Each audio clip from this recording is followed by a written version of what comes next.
दोस्तों नमस्कार। शाम की चाय के साथ 10 इम्पॉर्टेंट करंट अफेयर सेशन में आपका स्वागत है। आज दिनांक है 12 फरवरी 2021। तो चलिए आज के सभी इम्पॉर्टेंट करंट अफेयर्स को देख लेते हैं। पहला प्रश्न है, भारतीय नौसेना का सबसे बड़ा युद्धाभ्यास कौन सा है जो हिंद महासागर क्षेत्र में आयोजित किया जा रहा है? तो सबसे बड़े युद्धाभ्यास का नाम है ट्रोपेक्स 21। इसका आयोजन किया जा रहा है हिंद महासागर क्षेत्र में। इसका फुल फॉर्म याद रखिएगा। फुल फॉर्म है theatre level operational readiness exercise. एक बार फिर से रिपीट कर देते हैं, theatre level operational readiness exercise. इस एक्सरसाइज में शामिल है वायुसेना, जल सेना, तटरक्षक बल और थल सेना। क्लियर। अगला प्रश्न देखते हैं, ट्विटर के मेड इन इंडिया विकल्प का नाम क्या है जो हाल ही में खबरों में था? तो उस विकल्प का नाम है कू ऐप। काफ़ी ज़्यादा खबरों में थी। वर्तमान सरकार के कई सारे नेता इस पर आ गए हैं, कई सारे लीडर्स इस पर आ गए हैं। ये ट्विटर का विकल्प के रूप में देखी जा रही है। जो ये कू ऐप थी, ये हाल में जो आपका आत्मनिर्भर ऐप इनोवेशन चैलेंज हुआ था उसमें जो कुल विजेता ऐप थी उनमें से एक ये ऐप थी कू ऐप। उस टाइम तो पॉपुलर नहीं हुई, लेकिन अब ये काफ़ी ज़्यादा पॉपुलर हो गई है कू ऐप। और ये मेड इन इंडिया है, तो स्वदेशी के नाम पे इसका काफ़ी ज़्यादा प्रचार किया जा रहा है। अभी हाल में क्या हुआ था, वर्तमान सरकार ने ट्विटर में कुछ अकाउंट्स थे, कुछ हैंडल्स थे जिन पर सरकार द्वारा आरोप लगाया गया था कि इनके द्वारा फेक न्यूज़ फैलाई जा रही, साथ में जो आंदोलन है उन्हें भड़काने का आरोप लगाया गया था। और ट्विटर से ऐसी गुजारिश की गई थी कि इन अकाउंट्स को, इन हैंडल्स को ब्लॉक कर दिया जाए, लेकिन ट्विटर ने ऐसा करने से मना कर दिया। जिसके बाद भारत एक विकल्प के रूप में एक ऐप लेके आया जिसका नाम है कू ऐप। ठीक है, तो अगर आप चाहें तो इसको ज्वाइन कर सकते हैं। स्वदेशी है, मेड इन इंडिया है, लेकिन फिर भी इसका एक साइड इफ़ेक्ट अगर हम देखें एक हो सकता है ये कि जो भी गवर्नमेंट होगी, आज मान लीजिए बीजेपी है, कल को कोई और गवर्नमेंट आती है, तो वह अपने अनुसार क्या ट्रेंड करना है ये डिसाइड कर सकती है। ठीक है, किसके स्टेटमेंट, किसके जो ट्वीट्स हैं उनको ब्लॉक करना है, डिलीट करना है, ये सब गवर्नमेंट के द्वारा मैनेज किया जा सकता है। तो कहीं ना कहीं ये बायस हो सकती है कू ऐप। साथ में जो आपका फ्रीडम ऑफ स्पीच है उसका भी हनन हो सकता है। बाकी मेड इन इंडिया है, अगर आप इसे चाहें तो इंस्टॉल कर सकते हैं, प्ले स्टोर पर उपलब्ध है। बिल्कुल ट्विटर का विकल्प, बिल्कुल ट्विटर जैसी है। ट्विटर में जैसे चिड़िया बन के आती है, इसका लोगो भी उसी चिड़िया के समान है। अगला प्रश्न देखते हैं, सामाजिक न्याय और अधिकारिता मंत्रालय के अनुसार पूरे देश में सबसे अधिक मैनुअल मैला ढोने वालों की पहचान किस राज्य में की गई है? मैनुअल अर्थात हाथ से जो मैला ढोने वाले हैं उनकी सबसे ज़्यादा संख्या किस राज्य में है आपको बताना है। ये रिपोर्ट किसके द्वारा जारी की गई है? सामाजिक न्याय और अधिकारिता मंत्रालय के द्वारा, याद रखना है। ठीक है, तो सबसे ज़्यादा पहचान किस राज्य में की गई? उत्तर प्रदेश में। दूसरे नंबर पर महाराष्ट्र और तीसरे नंबर पर है उत्तराखंड। क्लियर। इस रिपोर्ट में बताया गया कि पिछले 5 वर्षों में सीवर और टैंकों की सफाई करने में लगभग 340 लोगों की मौत हो गई। ठीक है, और भारत में आज भी लगभग 66,692 लोग मैनुअल यानी हाथ से मैला ढोते हैं। सीवर और टैंक की सफाई आज भी हाथ से होती है और जिनके कारण वो मृत्यु के शिकार होते हैं। साथ में आपको याद होगा असम सरकार द्वारा एक बैंडीकूट रोबोट की नियुक्ति की गई थी। ठीक है, एक रोबोट है जो आपके सीवर लाइन है और जो टैंक है उनकी सफाई इसके द्वारा की जाती थी। ठीक है, तो इसको पूरे मेरे ख्याल से प्रत्येक राज्य में इनको लगाना चाहिए ताकि मैनुअल जो ढोना वाले हैं उनकी जान की क्षति को बचाया जा सके। अगला प्रश्न देखते हैं, सेंट्रल पोल्यूशन कंट्रोल बोर्ड ने किन कंपनियों पर प्लास्टिक कचरे के डिस्पोजल और कलेक्शन की जानकारी सरकारी बॉडी को नहीं दिए जाने पर 72,000 करोड़ रुपए का जुर्माना लगाया है?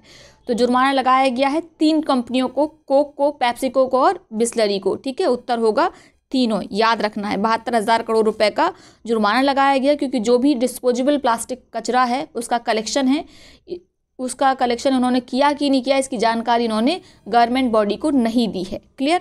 अगला प्रश्न देखते हैं, महान यूनानी शोधकर्ता हकीम अजमल खान का जन्म दिवस प्रत्येक वर्ष कब यूनानी दिवस के रूप में मनाया जाता है? तो प्रत्येक वर्ष 11 फरवरी को होता है यूनानी दिवस। ठीक है, विश्व यूनानी दिवस, याद रखना है। किसके जन्म दिवस के अवसर पर होता है ये? हकीम अजमल खान के। ठीक है, और आप जानते होंगे 1921 में जो कांग्रेस का अधिवेशन हुआ था उस अधिवेशन में इन्होंने अध्यक्षता भी की थी। क्लियर, याद रखना है आपको। साथ में एक प्रश्न और याद रख सकते हैं, केंद्रीय यूनानी चिकित्सा अनुसंधान संस्थान कहाँ पर है? आपको बताना है कि केंद्रीय यूनानी चिकित्सा अनुसंधान संस्थान कहाँ पर है। यह है हैदराबाद में, और हैदराबाद इसी अनुसंधान में यानी केंद्रीय यूनानी चिकित्सा अनुसंधान संस्थान में 2017 में विश्व यूनानी दिवस का आयोजन भी किया गया था। क्लियर। अगला प्रश्न है, भारतीय बागवानी अनुसंधान संस्थान द्वारा विकसित नई गेंदा की किस्म का नाम क्या है? तो इस किस्म का नाम है अर्का शुभा।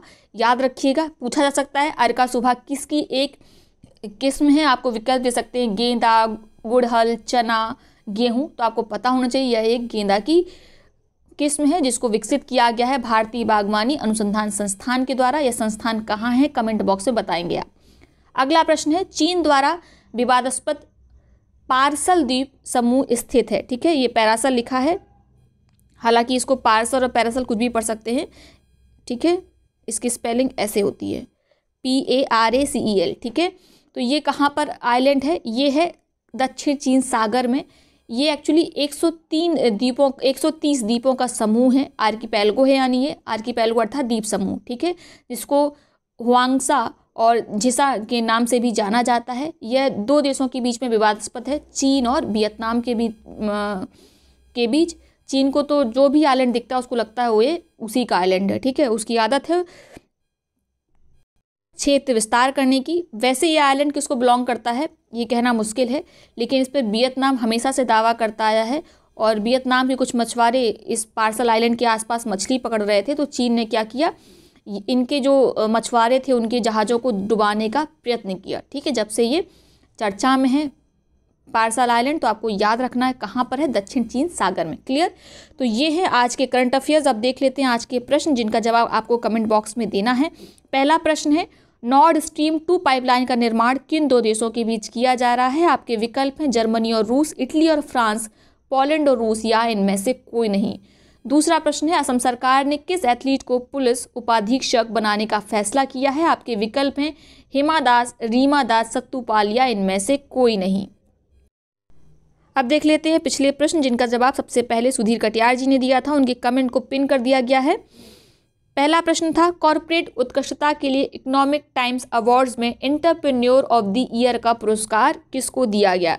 वर्ष के उद्यमिता से संबंधित होता है ये अवार्ड। तो वर्ष का सबसे बड़ा उद्यमी कौन है या वर्ष का उद्यमी कौन है, ये प्रश्न पूछा जाएगा। और ये अवार्ड किसके द्वारा दिया गया है? इकोनॉमिक टाइम्स अवार्ड के द्वारा। तो उसका उत्तर होगा अडार पूनावाला के द्वारा। ठीक है, सीरम इंस्टीट्यूट ऑफ इंडिया के ये CEO हैं। सीरम इंस्टीट्यूट ऑफ इंडिया कहाँ पर है? पुणे में स्थित है, याद रखना है। दूसरा प्रश्न था, असम के किस शहर को शहीद नगर के नाम से जाना जाता है?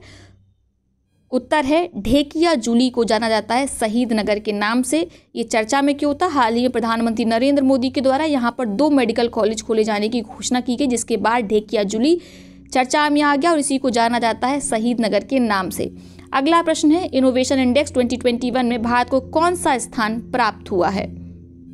तो इनोवेशन इंडेक्स जारी किसके द्वारा किया जाता है? ब्लूमबर्ग के द्वारा जारी किया जाता है। और इस वर्ष भारत को 2021 में स्थान प्राप्त हुआ 50वां। पिछली वर्ष यानी 2020 में भारत का स्थान था 54। ठीक है, याद रखना है। वहीं चीन को कौन सा स्थान मिला है? 16वां। क्लियर।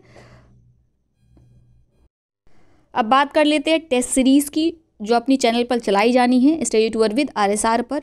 आपको इसके लिए टेलीग्राम चैनल ज्वाइन करना है। 10 टेस्ट फ्री होंगे PCS 2021 के लिए। आपको बस क्या ज्वाइन करना है? टेलीग्राम चैनल ज्वाइन करनी है। आपको वहाँ पर फ्री में PDF उपलब्ध कराई जाएगी। साथ में यदि आप उसकी वीडियो देखना चाहते हैं विद एक्सप्लेनेशन, तो आपको कहाँ उपलब्ध कराए जाएंगे? यूट्यूब चैनल पर। तो जितने ज़्यादा से ज़्यादा लोग हो सके उनको इस टेस्ट सीरीज़ का लाभ लेने के लिए जोड़िए। ठीक है, तो ये है आज का वीडियो। आई होप वीडियो आपको पसंद आया होगा। वीडियो को लाइक करें, साथ ही अपने मित्र और सहपाठियों के साथ इसे शेयर अवश्य करें। बहुत बहुत धन्यवाद।